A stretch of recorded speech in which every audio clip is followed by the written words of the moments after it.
যেমন আমার প্রবাসী ভাই যারা আছে, দিন রাত পরিশ্রম করছে, মিডল ইস্টে যারা আছে, এখানকার তুলনায় তাদের ওখানে তাপমাত্রা অনেক বেশি, কিন্তু তারপরও তারা কাজের মধ্যে চলে যাচ্ছে।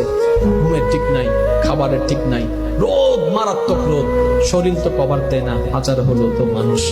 তারপরও যখন শরীর ক্লান্ত হয়ে যায়, যখন চিন্তায় চলে আসে পরিবারের কথা, মায়ের চেহারা বেশি উঠে, বউয়ের চেহারা বেশি উঠে, সন্তানদের ভবিষ্যতের চেহারা বেশি উঠে, সে আবার নতুন ভাবে একটা শক্তি অনুভব করে আবার কাজের মধ্যে লেগে যায়। ঘামের পর ঘাম পড়ছে, খাবারের কোনো ঠিক নাই, পানির কোনো ঠিক নাই। ও ভাই, এত করছো কেন, এত কষ্ট কেন সহ্য করছো?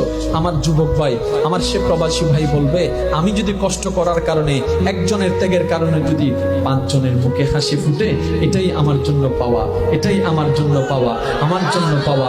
এবার এটাই হচ্ছে পুরুষ জাতি, দিন রাত করে যাচ্ছে, এটাই করা দরকার, এটাই সুন্নত, এটাই দায়িত্ব, কর্তব্য পালন করতে হবে। কিন্তু শ্রদ্ধার সাথে বলি, নিজেরটা ভুলে যায়েন না, কারণ 99% আপনি যাদের জন্য করছেন তারাই চোখ উল্টাই ফেলবে, এটাই বাস্তব। ইচ্ছাই হোক অনিচ্ছাই হোক।